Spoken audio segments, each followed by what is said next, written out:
अच्छा भैया, हम भोजपुरी बिरहा गायक धर्मेंद्र यादव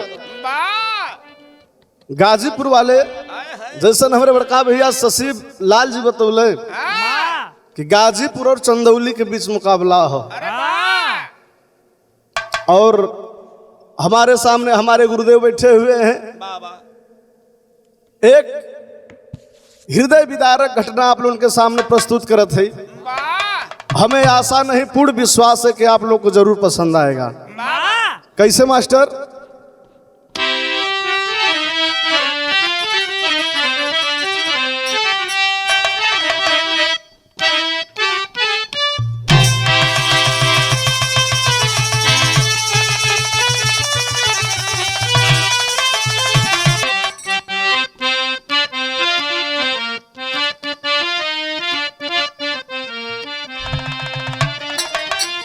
कौनो बंदा अपने मालिक से फरियाद कैलस, का कहलस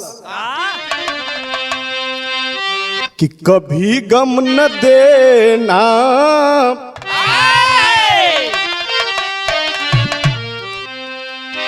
कभी गम न देना खुशी देने वाले।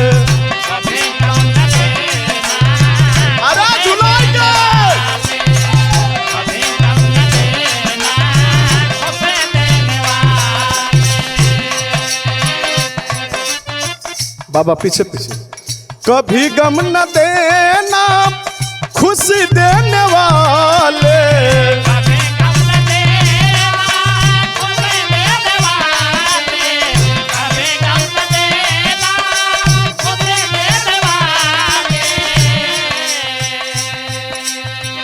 कभी गम न देना खुशी देने वाले वाले। प्रकाश भैया फरियाद हो, मुझे प्यार की, मुझे प्यार की जिंदगी देने वाले, मुझे प्यार की जिंदगी देने वाले, मुझे प्यार की जिंदगी देने वाले। लेकिन बिरहा में कवि जी बड़ा सुंदर लाइन लिखला है जमाना के ऊपर। कैसे बाबा? कैसे?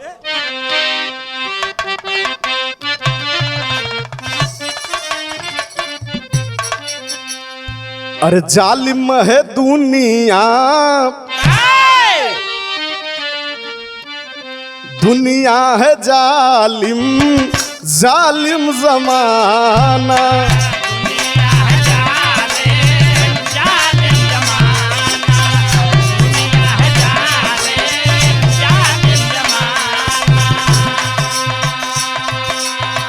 दुनिया है जालिम, जालिम जमाना, दुनिया है जालिम, जालिम जमाना, दुनिया है जालिम, जालिम जमाना।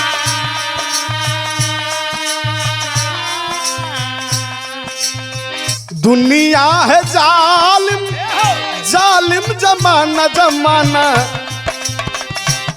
वाह, कोई नहीं अपना, कोई नहीं अपना, सब है बेगाना, कोई नहीं अपना, सब है बेगाना, कोई नहीं अपना, सब है बेगाना। ए भैया, लोग कहेला कि मतलबी दुनिया है, स्वार्थी दुनिया तो सच्चाई है।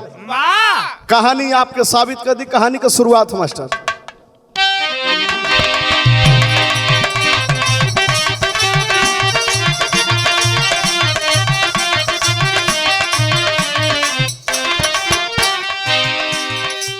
महेश मौर्य, महेश मौर्य माहिमपुर का निवासी था, बाम थी उर्मिला ये ताजिला हुलासी था।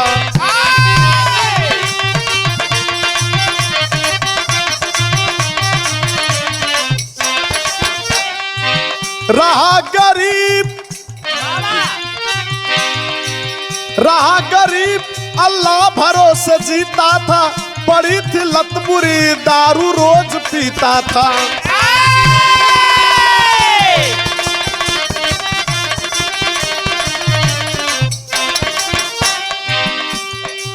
सुतायक लौत गीता गोत गुलजार हुआ, सुतायक लौत गीता गोद गुलजार हुआ, कैंसर से महेश का सुगना अब फरार हुआ।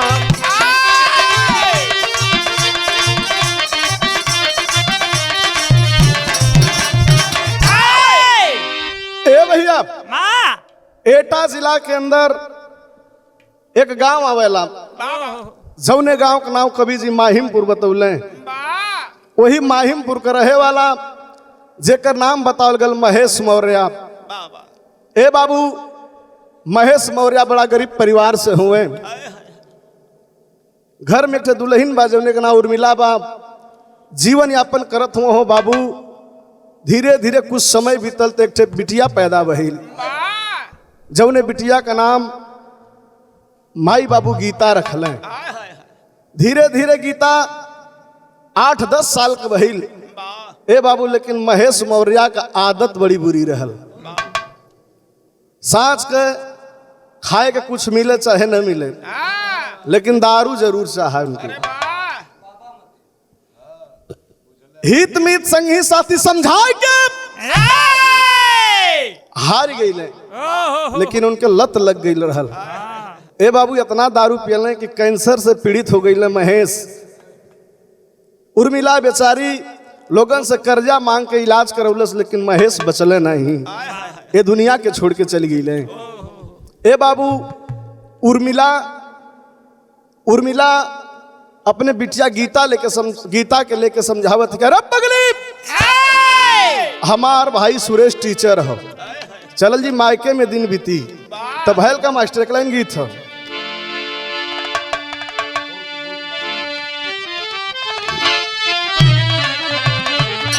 वह गीत हो, अरे जइहा परदेश परदेसी हमार भैया हो, जइहा परदेश परदेसी हमार भैया हो, जइहा परदेश परदेसी हमार भैया हो। ई तो गीत बा, लेकिन उर्मिला और गीता के लेके अपने भैया सुरेश के यहाँ गई, अपने नैहर में।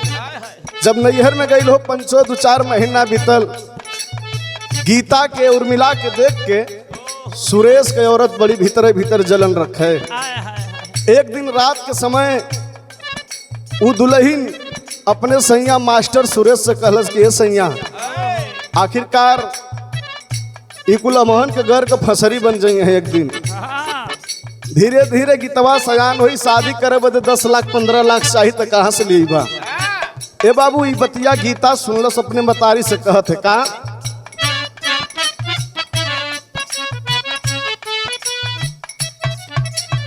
यह कहलस, रोवली गीता झरझर बरस नजरिया हो,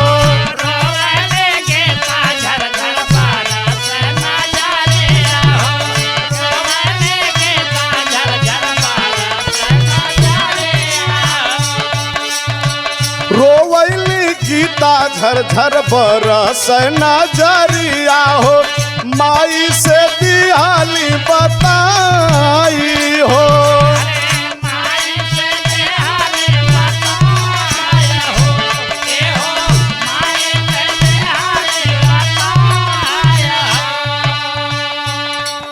रात का मतारी बिटिया सुतल नहीं। गीतवा अपने माई से कहलस कि माई, बड़का भैया वाली बनेली ने, आज मामा मामी हमहन के मारे का प्लान बनावत रहले हैं। गीतवा का कहलस, जनवा बच्चा के भगली लखनऊ सहरिया,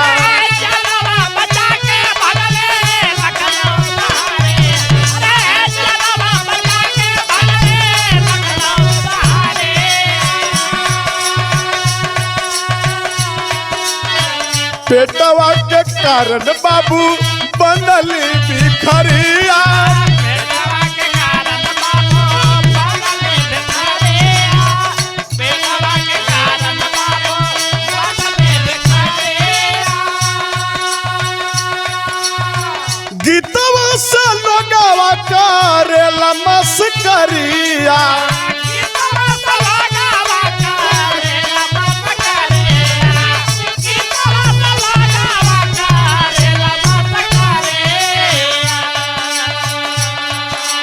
ए बाबू उ मतारी बिटिया रात के सुतले के समय में घर से निकलली, ट्रेन पकड़ के लखनऊ गईली। ए बाबू वो लखनऊ शहर में दिन भर माई बेटी भीख मांगे, एक छप्पर बना के वही में जीवन यापन करत हैं। लेकिन लाचार जान के, गरीब जान के धीरे धीरे गीता जवान हो गई। लोग मजाक करें, हंसी करें, ठिठोली करें। तो भैल का बीए का छात्र विवेक दूराचर्या हो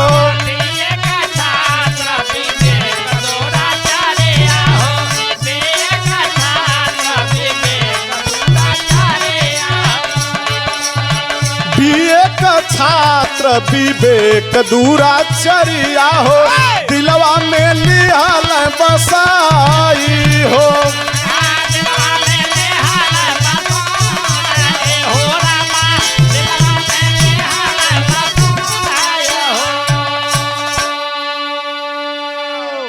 हे भैया माई झोपड़ी लगा के अपने बिटिया का जीवन यापन करत हैं। धीरे धीरे कुछ समय बीतल हो बाबू, जब गीता जवानी के दहलीज पे कदम रख ले बाप।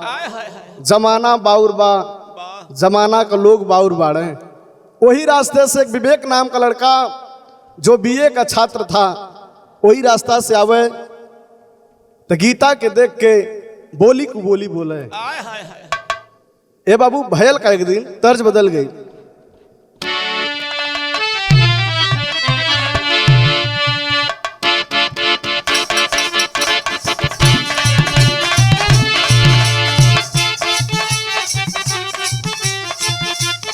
ओहो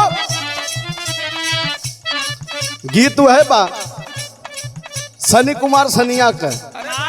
कैसे? अरे मुर्गा मोबाइल बन के मुर्गा मोबाइल बन के चोली में बोला था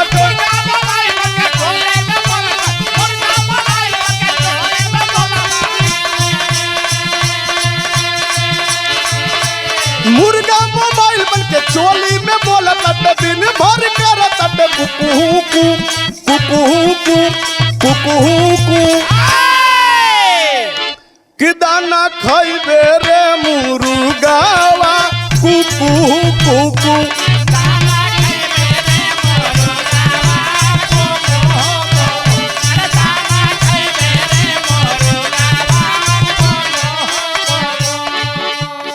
लेकिन वो विवेक गीता के अकेल में पौलुस तक कैलस का कहत है। भाईल बोला गप्पा आहि रे पप्पा भाईल बोला गप्पा आहि रे पप्पा भाईल बोला गप्पा आहि रे पप्पा भाईल बोला गप्पा आहि रे पप्पा मरना अखिया कचर कचर कचर कचर कचर कचर कलश क्या माल है। अरे कर गोरी तोर जवानिया मचर मचरी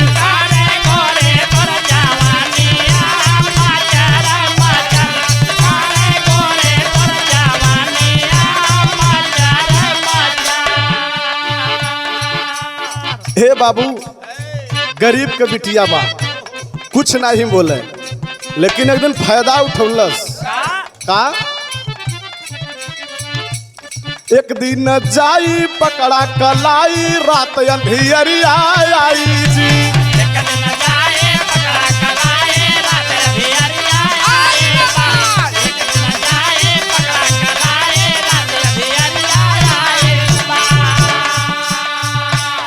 एक दिन रात के समय पहुंचल, वो गीतवा का दुपट्टा पकड़लस हाथ जोड़लस के बाबू गरीब भाई हमारा आबरू मत लुटा, लेकिन वो हैवान कैलस का ए बाबू गीता शोर मचावत है बचाओ बचाओ बचाओ की आवाज देते हो। ई आवाज बुढ़िया मतारी जब सुनलस तो झोपड़ी में से निकलल का कैलस दे ले दोहाई माई छोड़ाई रिक्शा से धक्का खाई जी।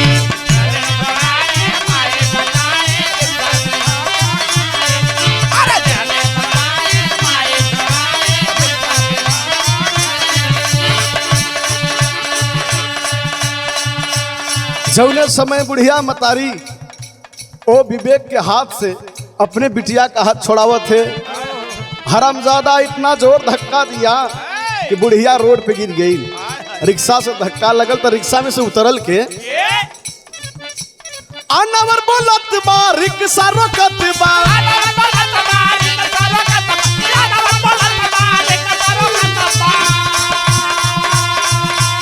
अनवर बोलत बा रिक्शा रोकत बा काहे रोवैलू बहिनी हचरा हचर हचरा हचर हचर तोरी कर तोरी जवानिया मचर मचर अरे गोरे करे तोरा जवानिया मचर मचर अरे गोरे करे तोरा जवानिया मचर मचर। हे भैया जौने समय रिक्शा से धक्का खिलस बुढ़िया माई हो वो विवेक तो भाग गई, लेकिन बुढ़िया माई के धक्का लगल और रिक्शा से अनवर नाम का मुसलमान लड़का उतरा और माई बेटी की हालत देख के पूछलस कि माई कहाँ से आई लहू, हम यही रोडवे पर रिक्शा चलाईला देखत है कि बड़ा असहाय बाड़ू विपद का मारल बाड़ू। बुढ़िया मतारी सारा दस्तान बतौले हो बाबू। तो वही समय अनवर कहलस का मास्टर गीत बदल गई।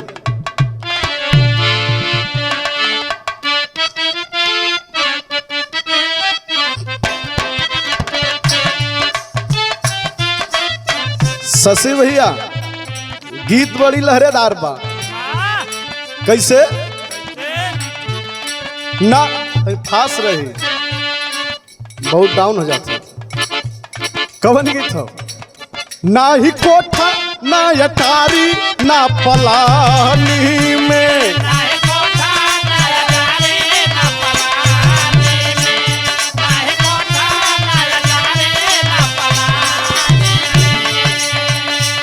गोरिया धीरे धीरे होत बाया नार चलाना खरिहानी में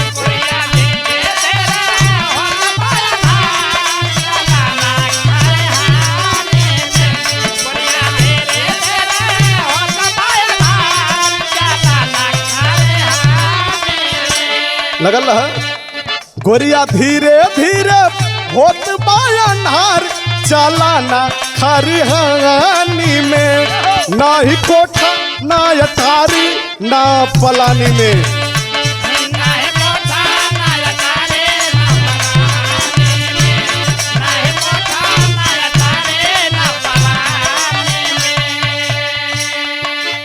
लेकिन अनवर के सामने वो बहनिया हाथ जोड़लस कि भैया हो ये दुनिया में हम का केहू नहीं बा। गीतवा हाथ जोड़ के कहलस का भैया हमारी जिंदगी या बेहाल भइली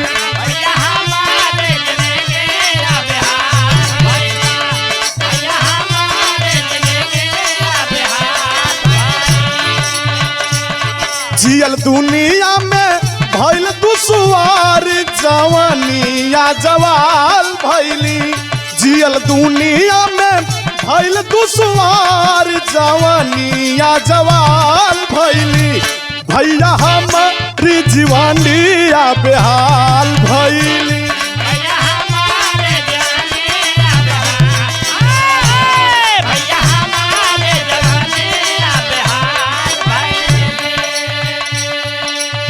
हे बाबू माई बिटिया दोनों रोवत हो। प्रकाश भैया वह जात का मुसलमान अनवर के दिल में दया आ गई, अपन हाथ आगे कैलस तो गीतवा का कैलस मास्टर बाधी के लाई राखी चढ़ा के फारी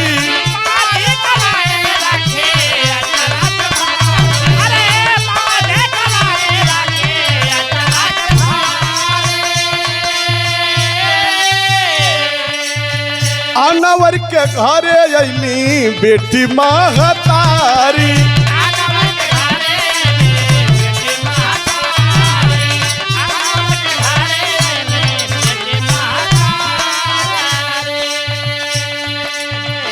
राख द्रौपदी का लजिया मुरार बहिनिया निहाल भैली राख द्रौपदी का लजिया मुरार बहिनिया निहाल भैली भैया हमारी जिंदगिया जवाल भैली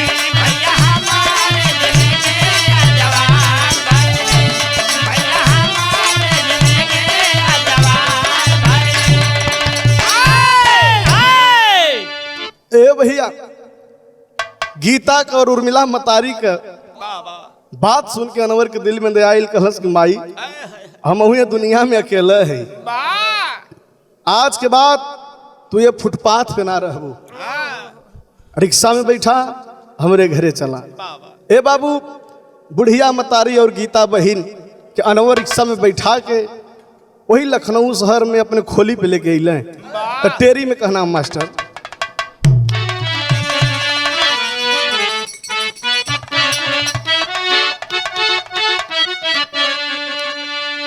अरे मोरे राम परमारथी की परिभाषा रो पड़ी अरे परमारथ की परिभाषा हो परमारथ की परिभाषा रो पड़ी जीना व्यर्थ रहा जीने की जागी आशा आशा आशा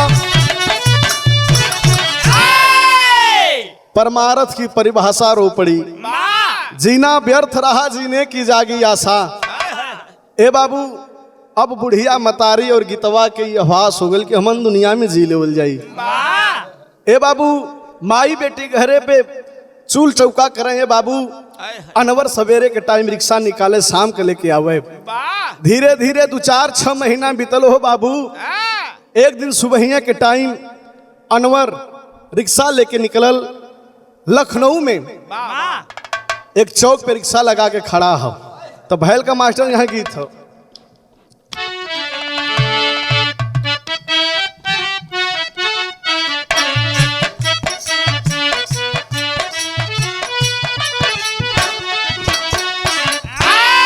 वह गीत हो कवन अरे माई कहली बेटी नियरे बियह हो अरे माई कहली बेटी नियरे बियाह हो बपई कहल लंबी दूरी हो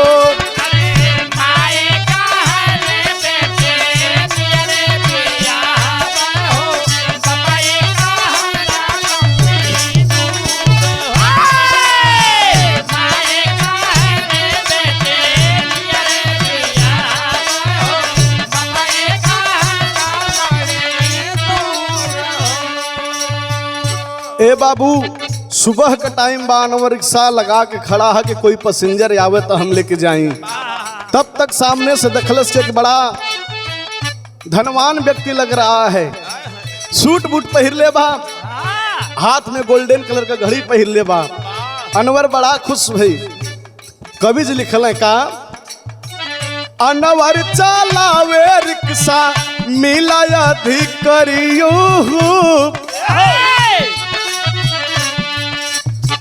अनवर चलावे रिक्शा मिला अधिकारिया हो अनवर चलावे रिक्शा मिला अधिकारिया हो संगवा में लड़ी काफी मारी हो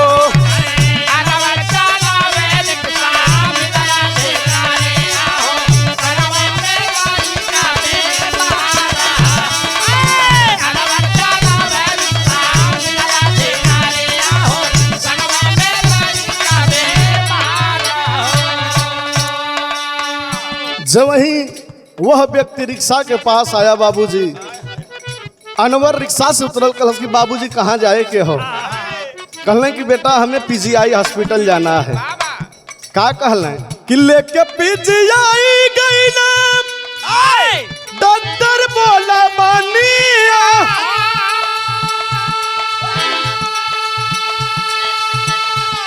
किडनी लियाई बात तब बची हुई जीवनियो एकलौता लाल हमरे आँखी के पुतरिया हो, एकलौता लाल हमरे आँखी के पुतरिया हो, जियल भाई ना दुसुवारी।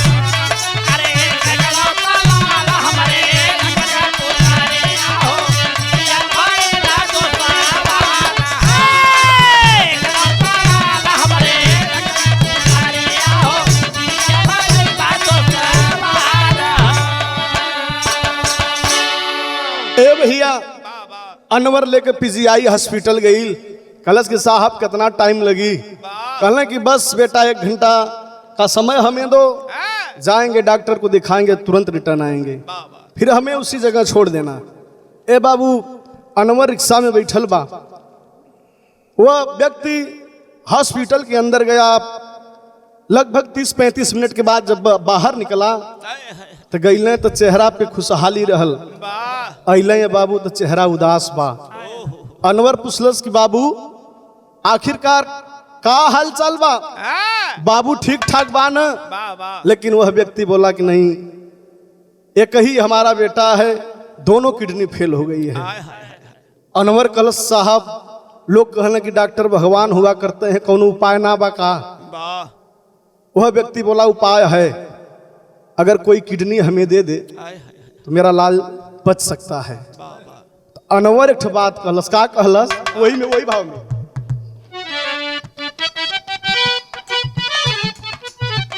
का कहलस? बोले लाया नवर हमारे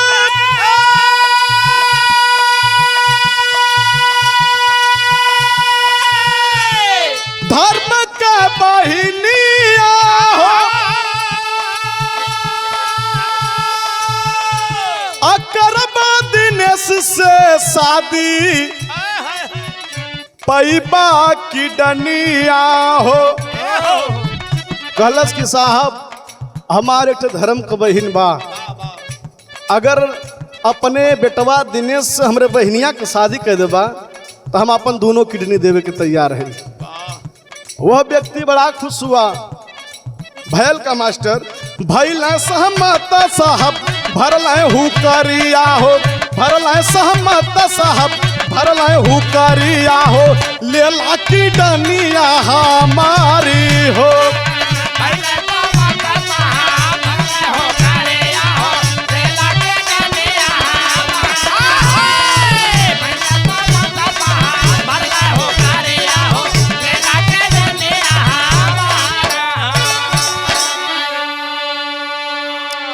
हे भैया वह व्यक्ति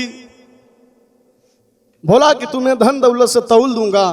कलश की धन दौलत ना चाहिए साहब, वो एक बहन है, अपन बहू बना लिया।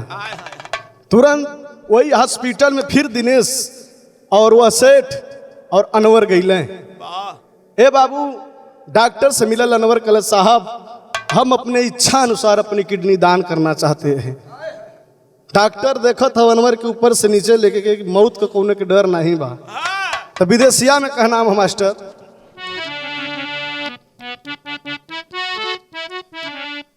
ना यार बता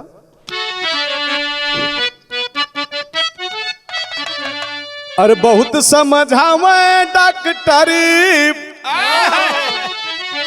माने नहीं बतिया हो, खाट पर हम की सुताई दी बाबूजी।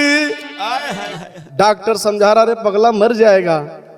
कलश के साहब हमके जियले का कोनो खुशी नहीं बा। आगे का भयल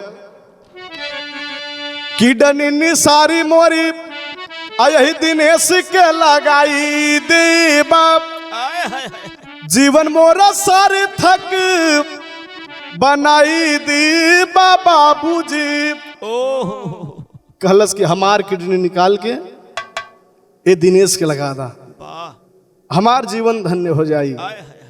ए बाबू डॉक्टर साइन कराया, ऑपरेशन थिएटर में दोनों को घुसा दिया। जब घुसौलस यार धीरे धीरे 7-8 बज गई। गीता बहनिया बुढ़िया मतारी निर्मला जो होते कि आज अनवर बेटा इले नहीं यहर का होत बाप कि जियला से सुख नहीं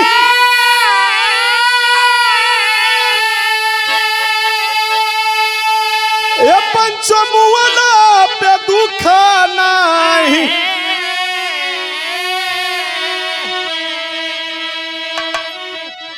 आजीवन मोरा धन्य धन्य बनाई दे बा साहब।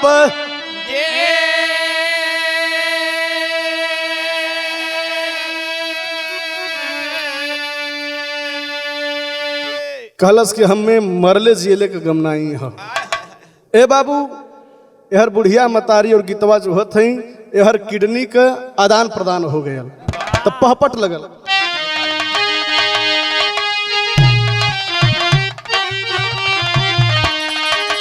अरे मौत को नवतम देख के लिया बोलाई जनवा चली जाई अपर रथ में खुद को दिया मिठाई जनवा चली जाई।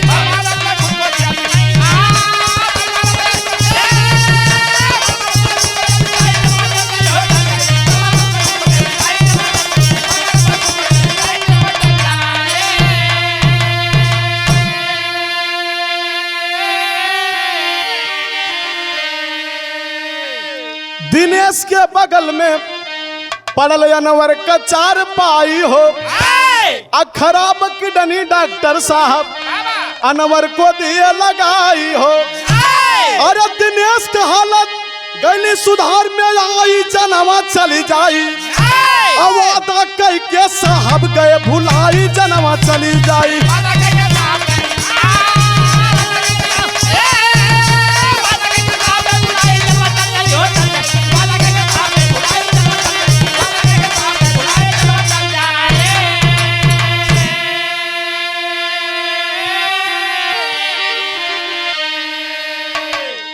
ए भैया किडनी का आदान प्रदान हो गया। दिनेश का किडनी अनवर के लगल, अनवर का किडनी दिनेश के लगल। ए बाबू धीरे धीरे 10-15 रोज बीतल हो तो भैल का आल्हा में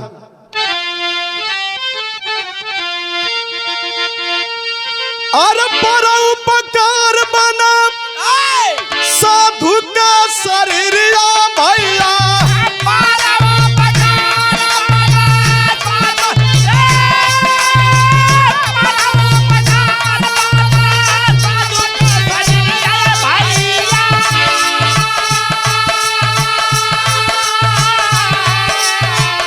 नदिया के नीरवा से सब ही रे घाय नदिया के नीरवा से सब ही रे घाय परोपकार वाली महात्मा बड़रिया भैया परोपकार वाले महात्मा परोपकार वाले महात्मा बड़रिया भैया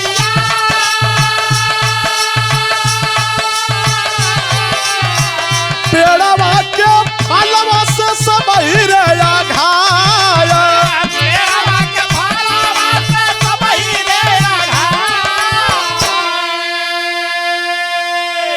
10-15 दिन बीत गई।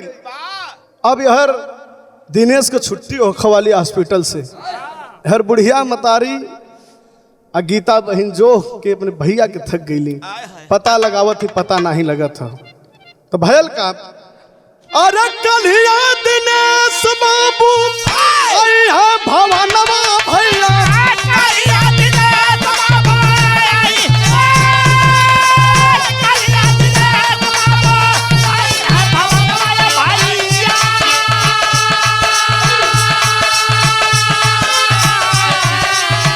कलिया राखी पर्व भैया गैला हो भूलाया।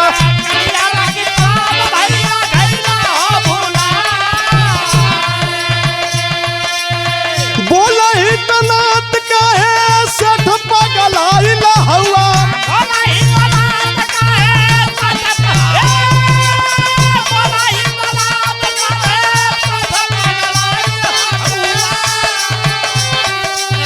मिली है दहेज लइका गइल बा ठिकाया।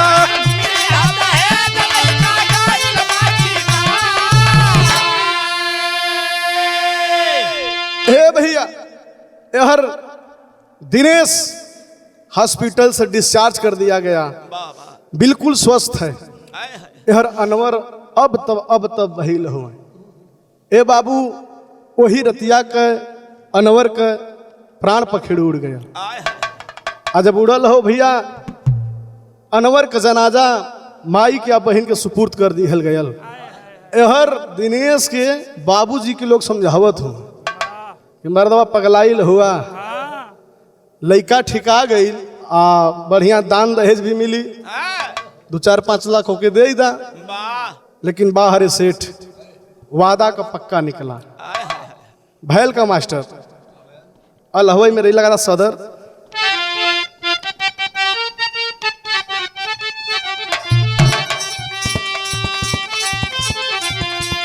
बहुत ऊंची बात वह व्यक्ति बोला, का रुपया से संभव नहीं होले हरबती।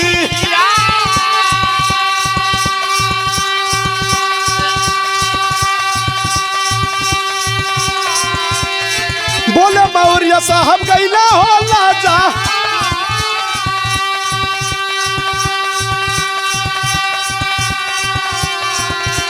हाथवा में रखी लेके जो है बहिनी।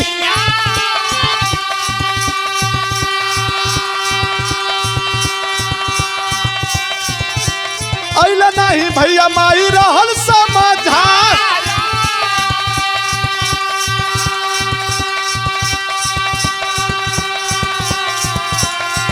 अरे इतने में गाड़िया दिनेश का पहुंचाली।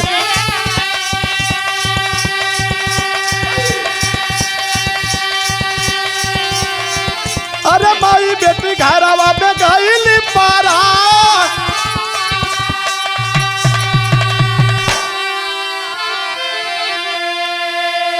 ए भैया यार माई बेटी रोज अपने अनवर की जरूरत थी कि अनवर आयल नहीं।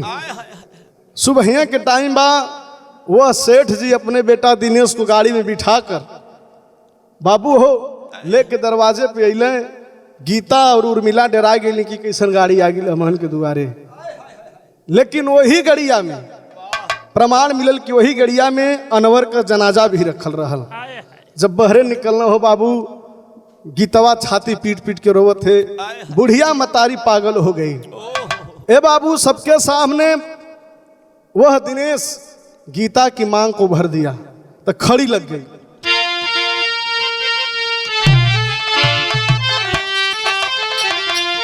अरे निकला अनवर का परनामा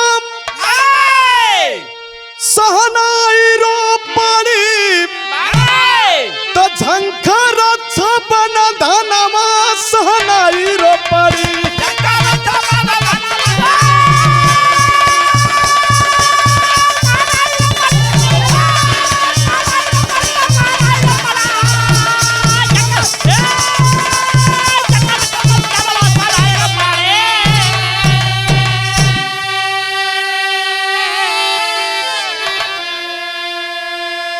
एक और बिटिया का डोली तैयार बा, एक और धर्म का बेटा अनवर का जनाजा तैयार बा।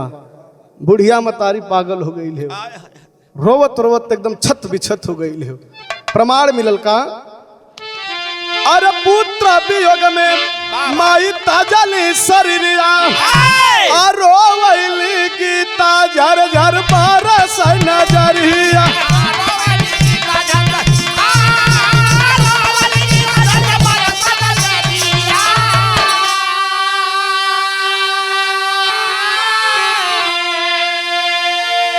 बुढ़िया मतारी अपने बेटवा के गम में प्राण अपन त्याग दहलस।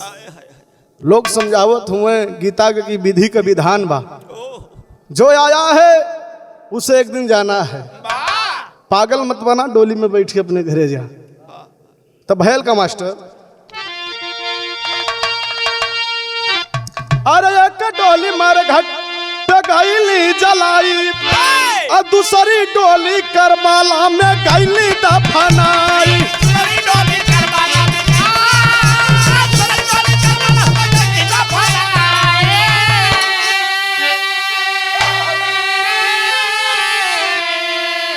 तीसरी ससुरा के पयानवा सहनाई रो पड़ी, झंकर छपन धनवा सहनाई रो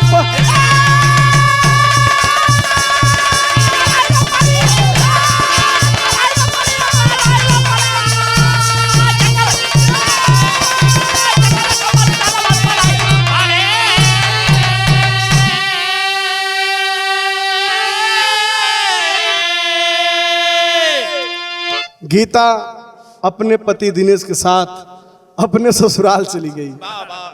तो गुरु बिहारी गुरु रमन जी राम की सुन बलिहा,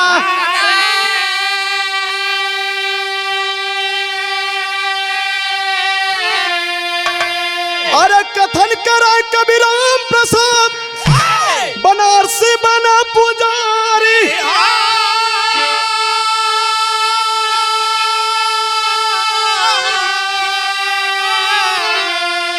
परमार्थ की परिभाषा बन गई, तो यादव धर्मेंद्र के क्यों दिए झांसा, परमार्थ की परिभाषा बन गई।